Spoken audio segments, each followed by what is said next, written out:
Casey Seiler. I'm the editor of the Times-Union. Thanks for joining us.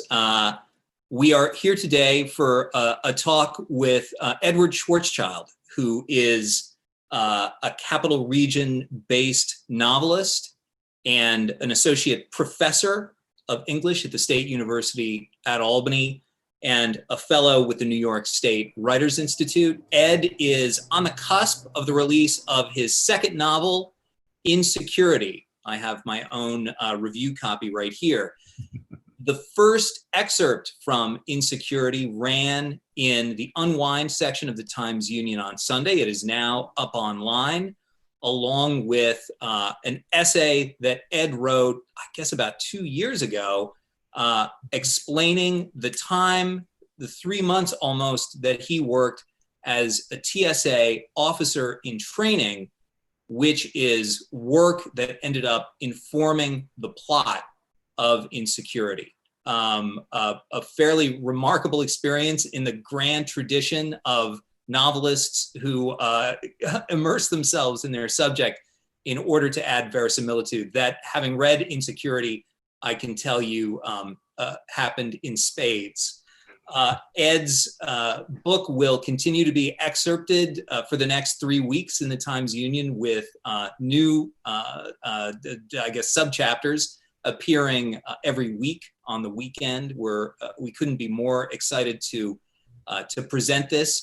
The book, as I noted, revolves around the work the protagonist does as a TSA officer himself. It is a family drama. It is a book that takes the subjects of fathers and sons and the grieving process as its linchpins, I would say. And it also has a significant thriller element that makes it perfect for summer reading. So with that, I will welcome in Ed Schwarzschild. Ed, thanks for joining us. It's great to talk to you. Oh, thanks so much, Casey. It's a real honor to be here, and I'm thrilled with everything that's happening with the TU. I couldn't be more grateful. So tell us a little bit about your protagonist, Gary Waldman, a lucky guy in many ways, but unlucky in the sense that he is freshly widowed when your book begins. Gary is he is, as you say, he's a grieving husband, and also he's learning as best he can how to be a single parent after the loss of his wife, and that's where we meet Gary. He's been working for the TSA for a while, and the book asks throughout, like, why is he working for the TSA? What does he find there? And part of what I discovered about Gary is that he actually derives some comfort from the rule-based world of the TSA, that in a world where so many things are unexpected and there's so many things to feel insecure about, he finds some grounding in knowing what the protocols are and knowing what he's supposed to do at every moment of the day. And as the story goes on, he finds that sense of control is challenged by several pieces of his life, including, maybe stepping back into the world of dating, including how to care for a son who has lost his mother. And then there are specific challenges that unfold at work as well. So your first novel, this is your second novel, your first came out in 2005. So it's been a significant, gap between these two projects. Yes. A short story collection, The Family Diamond. I should note that your first novel, Responsible Men, is also terrific. And a short story collection, The Family Diamond, came out, I believe, in 2007, right? Correct, yeah. So how did this project gestate? I know from previous conversations we've had that for a long time you were working on a story that was kind of about coaching. And of course, Gary is a tennis coach at a school that in some way kind of resembles Albany. That is the profession that he sort of stepped away from. Can you talk a little bit about how this story sort of gestated and when it kind of took the swerve into being set, against the backdrop of TSA? Yes. I mean, it's been so long that sometimes it's hard for me to recover all the twists and turns of writing this book, right? But And of course, at the beginning, I thought it would go much faster than it did, but it required a lot of discovery and failure and wrong turns on my part along the way. I think, you know, like so many of us, after 9/11 in 2001, I was thinking a lot about writing and what writers should do, and processing that event. It was soon after I had moved to Albany. And one thing that kept sticking with me was the way in which our society was changing. I mean, not unlike now in a very different way, but I was struck by the ratcheting up of security sort of in every aspect of our lives. And I became really interested in the Department of Homeland Security and in the TSA in particular. I found myself writing a character who worked for the TSA almost without really thinking about too much. It's just Gary became somebody who was a TSA worker. And once that was the case, it presented a lot of challenges to me. And I began to wonder what it would be. I mean, when you read about the TSA in the press, by and large, it's a pretty villainized profession, and people who work for the TSA are by and large depicted in not super flattering terms. And I was interested in thinking about, well, we have, you know, tens of thousands of people now working in this line of work, and some of them are mothers, some of them are fathers, some of them might have lost a spouse, some of them are facing challenges. They're real, fully complicated individuals, and that's who I imagined Gary was. But I needed to figure out what his workday was like. So I tried to do research as best I could. I read a lot. I was a news junkie for the TSA, still am. And I tried to talk to people who worked for the TSA. When I would travel, it sounds a little odd, but it's what I would do. When I would travel and pass through a checkpoint, wherever it was, I would try to have conversations with people who worked there to get a sense of who they were. It probably freaked them out a bit, I would imagine. Exactly. I didn't get a lot of great information that way. I would elect the pat down just to have a little more time to talk to somebody. But again, that wasn't a moment to have a conversation. So that method of research wasn't really that successful. I tried to talk to people who had worked the job for a long time, but they were not that open. So that was a line of research that didn't work out that well. And then I found myself thinking about, you know, other people who had faced similar challenges. And the book that really stayed with me, that I kept returning to, was a book called New Jack. And we've talked about this a little bit over the years, by Ted Conover, or Conover. I'm not sure how he pronounces his last name, but I know his first name is Ted. And the book— I think it's Conover. Yeah, I think. Conover, yeah. And he, as you know, he wanted to report on the training that corrections officers in New York received. And he tried to get permission to do that as a journalist. At first, it seemed like it would work. And then he was told he would not be allowed to report on the school. It's right here in Albany.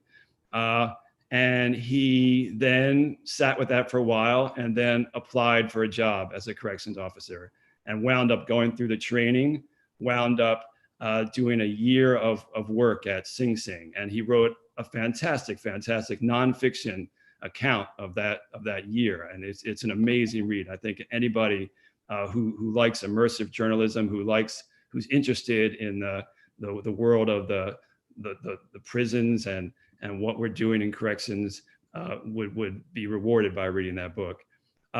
So I started checking the want ads for the TSA and wondering what would be possible for me to do in my life. And I'm from Philadelphia, so I thought maybe one summer I could work at the Philadelphia International Airport. My previous two books were set in Philadelphia. I wasn't yet sure where this book was going to be set. But then as I was checking the want ads, there was an opening for Albany International Airport for the morning shift from 5 to 9 a.m. So I thought, okay, I could do that. If they would have me, I could do that. Okay, so when you went to apply and they saw associate professor, UAlbany, you know, I don't know what you put on your resume. I assume you had to, you know, disclosed to them that you had essentially this other life, Yes. at any point did they say, why are you doing this, and are you going to end up writing about it? Yeah. I mean, that's a great question. I mean, as it was unfolding, I work at the University of Albany, and I'm really fortunate to work for the New York State Writers Institute, where I get to meet a lot of great writers, a lot of my role models and heroes and heroines.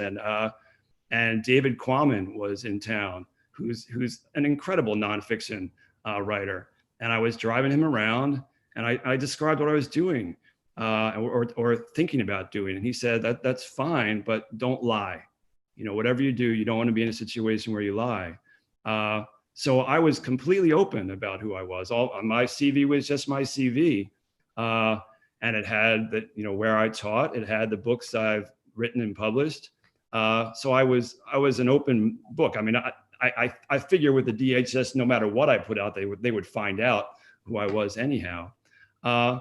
But in the screening process, which took a long time, probably from the time I applied to when I got the job, more than a year passed. And there were certain evaluations along the way. And during those evaluations and some kind of interview like time, nobody asked me about it. Nobody asked me about teaching. Nobody asked me about writing.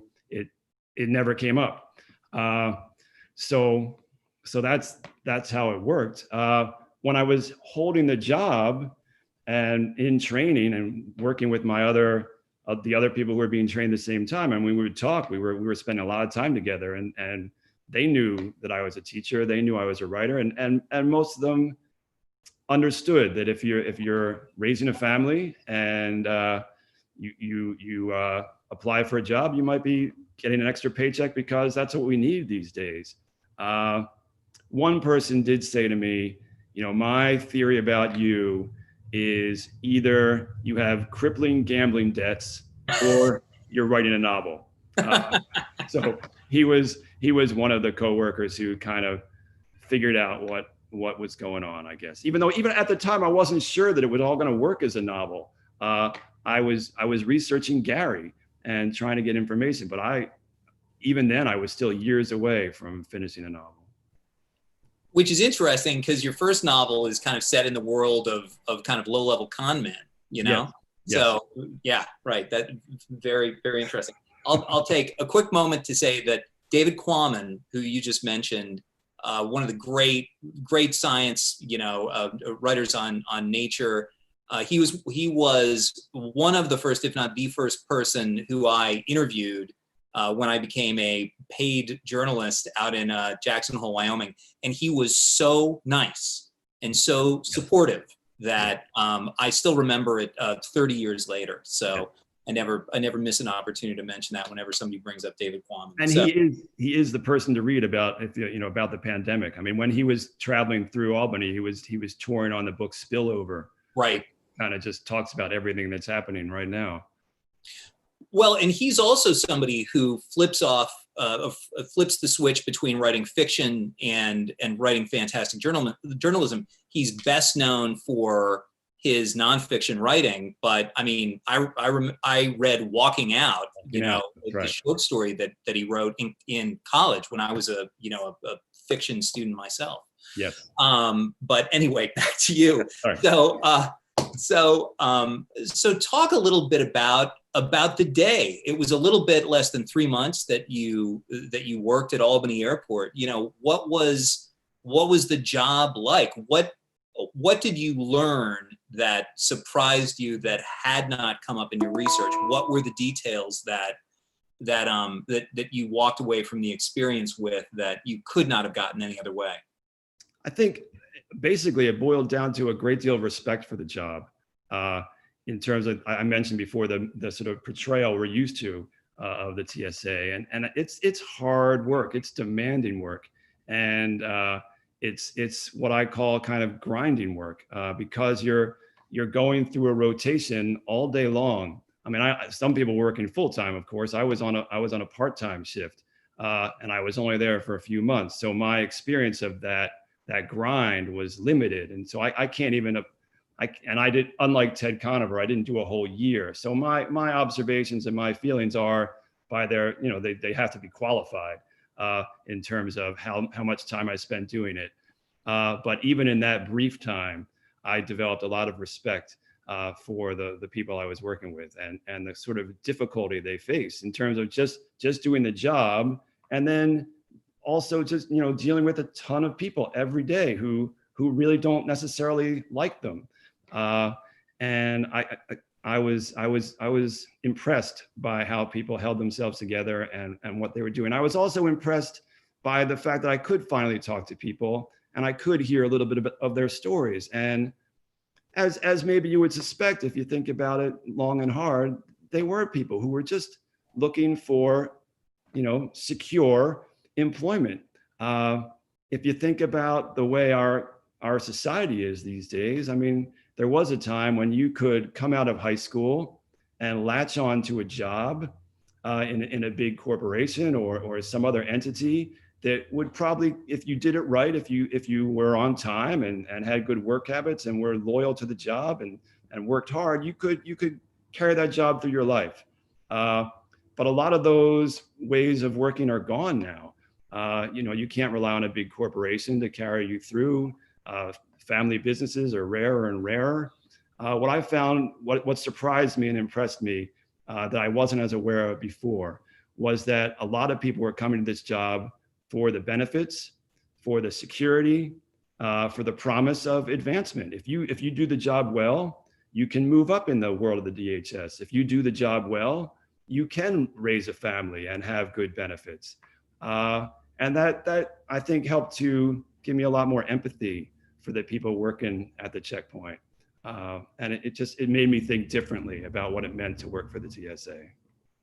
I highly recommend that everybody go to timesunion.com to check out the essay that you wrote, which is illustrated with a shot of you in full TSA garb. Did you ever catch anybody at anything? Did you ever find contraband that was kind of beyond the usual, pocket knife that somebody might have forgotten that they put in their purse or their backpack or something like that?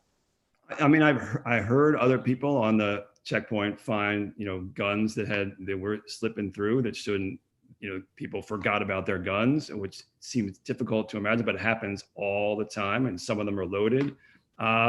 But I didn't personally, I found the things that you're describing, the knives, the small knives, things like that. And usually it was with somebody else's help. I was amazed by how good certain personnel are at reading the computer monitors when the bags are going through. You don't have very much time when a bag is being scanned, and it's not just like a clear image.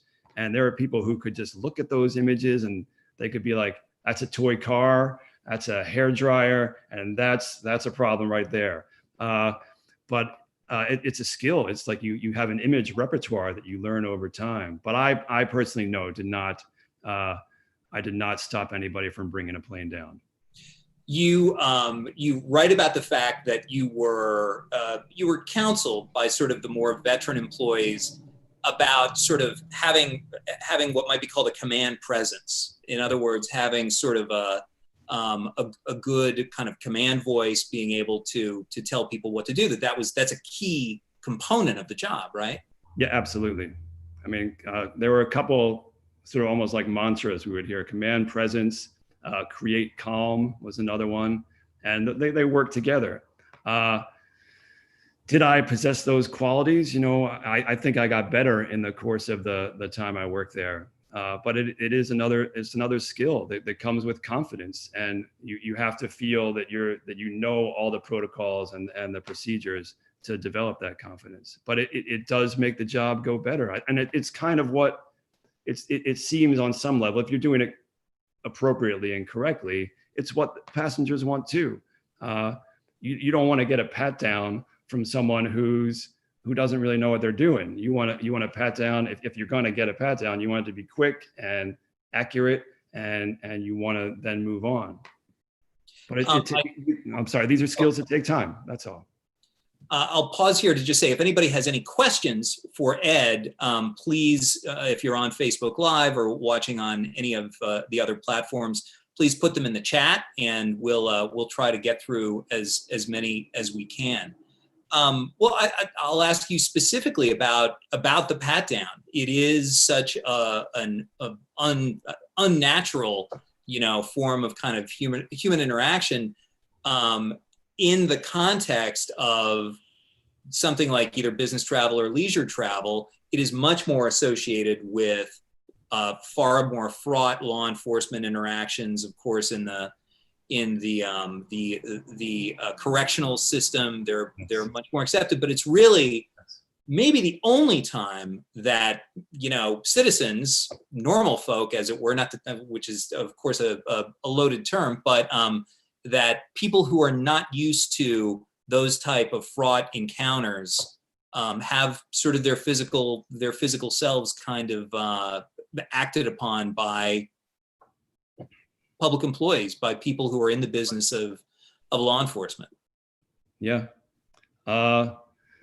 So, if the question is, did I ever become comfortable with that? I don't know if that's the question you're asking. I guess so. Yeah. What was it like becoming more comfortable with that process over the course of the weeks you worked for TSA? Yes, it was by far the most difficult part of the job. It was the part that I thought maybe I couldn't do. That I thought, all the way through the process, I thought, I don't know how long I'm going to stay here. I don't know how long I'm going to be able to do this job. I don't know what I'm going to be asked to do. I didn't have the same, unlike other workers there, I knew that I could leave and go back to my life, so that set me apart in a way that was a real privilege that I need to own. But I was really nervous about it. And I'm still not comfortable with it. And if you think about how many people work for the TSA and how many people travel, at least, not that many people are traveling now, but in normal travel times, it's, as you say, the way that most people might come into contact with a government worker. If you have millions of travelers, hundreds of thousands of people working for the TSA, like that's your most, TSA workers see more of America, are in direct contact with more of America than most people who work for the government are on a daily basis. And the fact that can wind up being a pat down is a real thing to contemplate. We practiced it in training. That was one way in which the organization works to get you more comfortable with what you're being tasked with. So you would practice on the people you were training with in order to learn how to do it. And there's a little bit of jocularity with that. There's some joking that goes on. Everybody's uncomfortable together and trying to learn how to do this task. So that's one. And when you're being told how to do it, the language is kind of couched in like, okay, it's kind of like a household chore in a way, like use the same pressure you would use with your hands that you would use when you're spreading some peanut butter on a sandwich. So even that's a subtle way to make the task less, less difficult to perform. It's just another household chore that you can learn how to do. And then when you're up on the checkpoint doing them for the first time on actual passengers, there's always somebody with you. So when you're an officer in training, that means there's somebody shadowing you the whole time, making sure you're doing the procedure correctly and advising you when you make a misstep. So that's another way in which to try to make you comfortable and proficient at doing it. But I never felt comfortable. I never felt extraordinarily proficient at it either, because it feels invasive. It feels dehumanizing. I was surprised by overall the willingness of most people to go through it. Most people were far less affected by what was going on than I was internally. It was very casual. They'd clearly done it a million times. They just wanted me to do the pat down so they could move on. But there were other times when it felt that the discomfort was shared. So I don't have an easy answer to that question, Casey, because I still find it difficult. But I felt I could never understand Gary without moving through that. Did you encounter people when you were at work who you knew from your other realm of existence, as it were, and what was that like? Yeah, and I did, as you know, I wrote about that a little bit in the essay.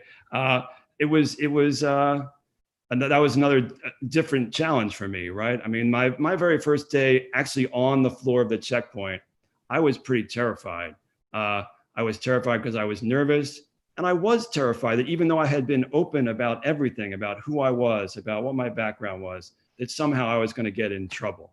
And you know, I suppose I may still get in trouble, but so I was nervous on the checkpoint floor. And one of the very first morning I was up there, a colleague came through, and he immediately recognized, he recognized me. A colleague from Albany. From Albany, that's right, an emeritus professor from Albany. And he came then, and also a writer, it turns out. And he came through with his wife. His wife was in a wheelchair. So she was being directed in a different path through the checkpoint. But my friend came through, and an older gentleman, a Southern gentleman, a really sweet guy. And his immediate response when he saw me was just like, "That guy's an imposter." And it seemed to me, he said it in a really loud voice. But someone was shadowing me because I was in training, and he wasn't fazed at all by what was happening. And my friend came through, and he was coming through the scanner. So he just passed through the scanner, no problem. We let him go. And I said, "Hey, Gene, I'll talk to you later. It's nice to see you." And he moved on, but then he reunited with his wife, and his wife asked again in what sounded to me like a really, really loud voice, said, "What's Ed doing here?" And Gene just, again, like even louder, like he was in front of some giant lecture. He said, "He's researching a novel." And at that point, I was ready to be, escorted out of the airport. But in that environment, those weren't threatening words. Everything just went on, and the next person came through, and on we went. A couple other people recognized me along the way. A podiatrist came through and just looked kind of sad. My podiatrist and his secretary came through, and they looked kind of sad when they saw me. They said, "Didn't you write a few books? Sort of, what are you doing here?" So when you sent me sort of when the essay initially appeared in the Guardian, you sent it to me, and I started to read it. And of course, the first couple of paragraphs, I thought, "Oh God, what happened to Ed?